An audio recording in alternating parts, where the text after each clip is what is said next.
শুধু কৃষি মৎস্য ধরলে আসলে আমার বাজেটটা হচ্ছে মাত্র 4%। ইটস আ শেম, এটা খুবই ট্র্যাজিক একটা ঘটনা।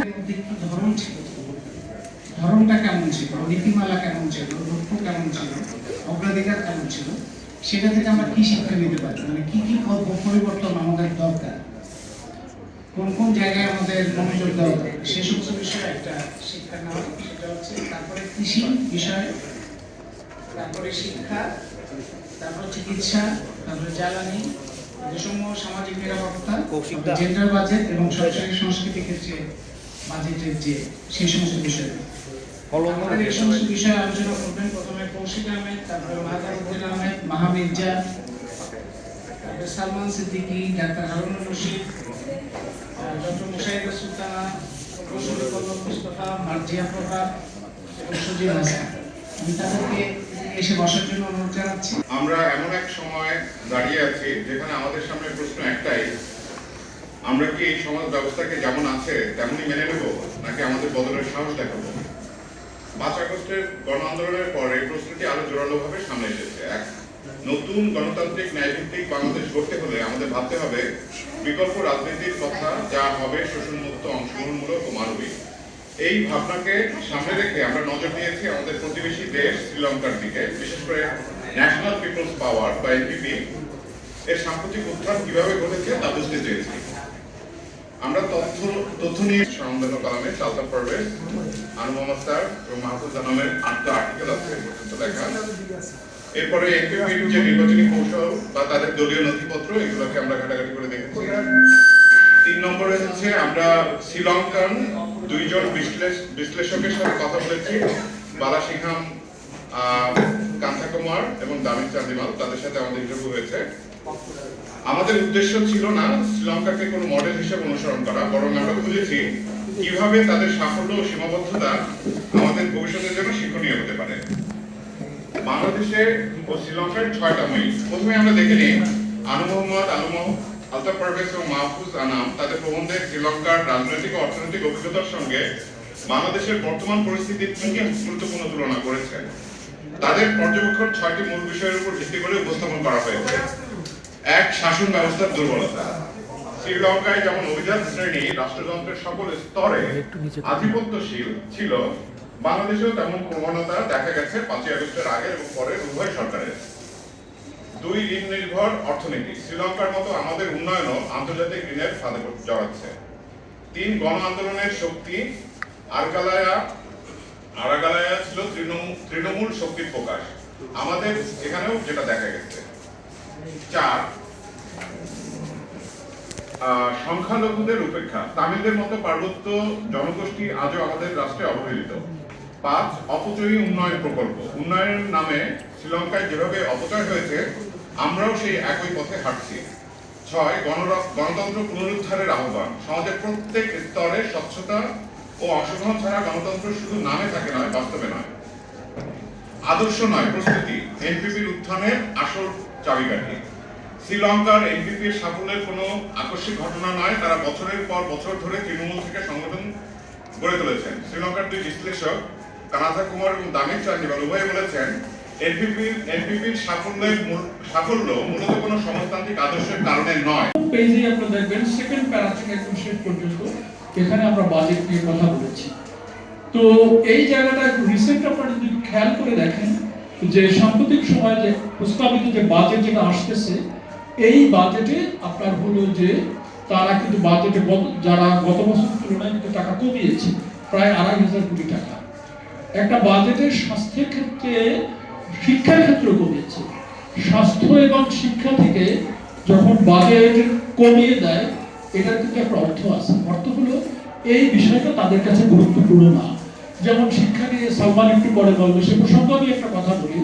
আমাদের এখানে কোভিডের সময় যে ঘটনাটা ঘটলো, সেগুলো আমাদের ছেলেমেয়ের স্কুল কলেজগুলি বন্ধ করে দেওয়া হলো, তাদেরকে অটো পাস দিয়ে দেওয়া হলো। ভাইরাস যারা ইংরেজি মাধ্যমে পড়াশোনা করে তাদের ক্লাস বা পরীক্ষাগুলি কিন্তু ঠিক মতো হয়েছে। এটার ক্ষেত্রেও যে জিনিসটা দেখা যায়, সেটা হলো আমাদের যে শ্রেণী দৃষ্টিভঙ্গিটাই কিন্তু প্রধান। কারণ ইংরেজি স্কুলগুলিতে সেখানকার যে খরচ এবং সেখানে যারা যায় সেইটার সাথে কিন্তু সম্পর্কিত। স্বাস্থ্যের ক্ষেত্রেও তাই।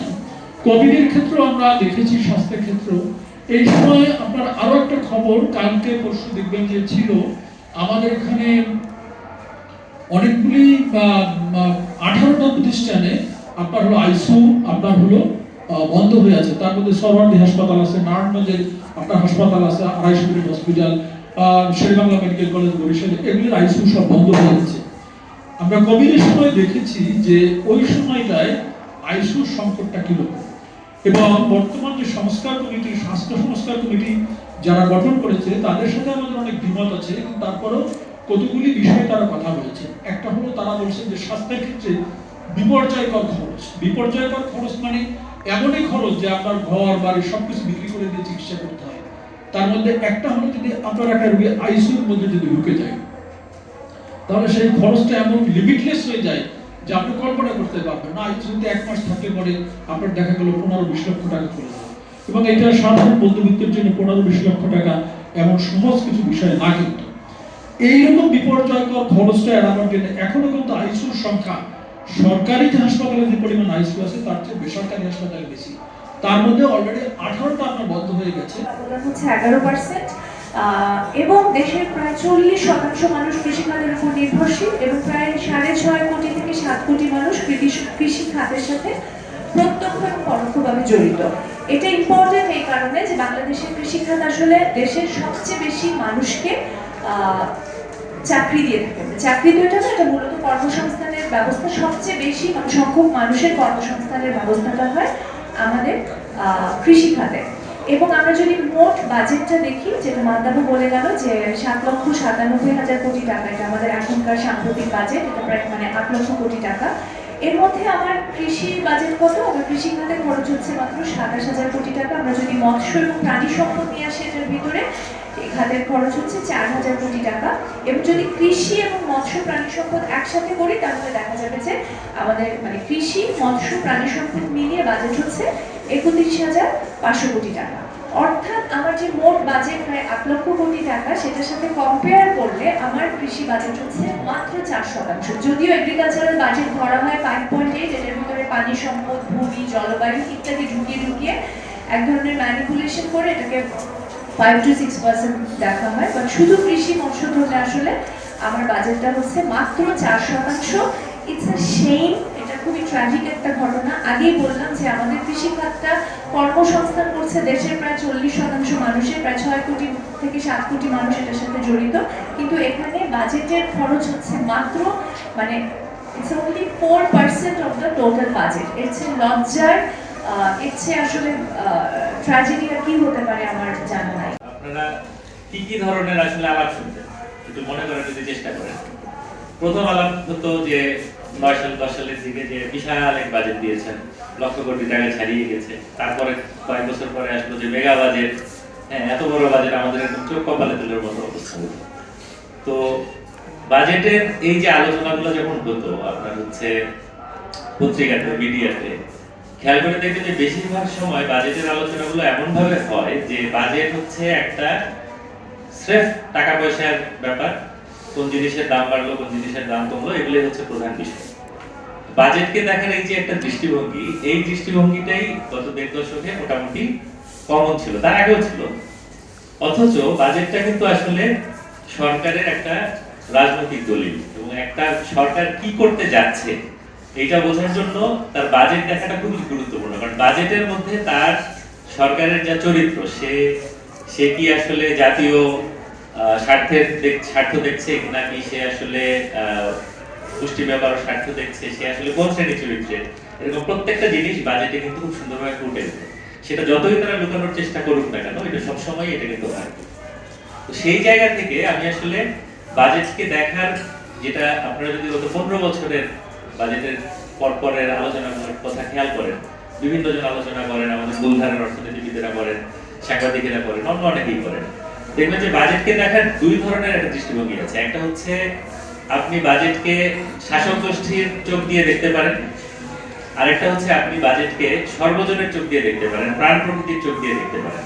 তো এইখানে গত 1.5 দশকে বাজেট থেকে যে শিক্ষা, সেটা নিয়ে আলাপের ক্ষেত্রে আসলে যে দৃষ্টিভঙ্গিটা অ্যাপ্লাই করা হয়েছে সেটা হচ্ছে আসলে সর্বজনের সর্বপ্রাণের দৃষ্টিভঙ্গিটাকে অ্যাপ্লাই করা হয়েছে। যে একই বাজেট আপনি সর্বজনের দিক থেকে দেখলে একরকম মনে হবে, সর্বপ্রাণের দিক থেকে দেখলে একরকম মনে হবে, কিংবা আপনি যদি শাসক শ্রেণীর পক্ষ থেকে দেখেন, শাসক গোষ্ঠীর পক্ষ থেকে দেখেন, মাফিয়াদের তরফ থেকে দেখেন, আরেক রকম মনে হবে।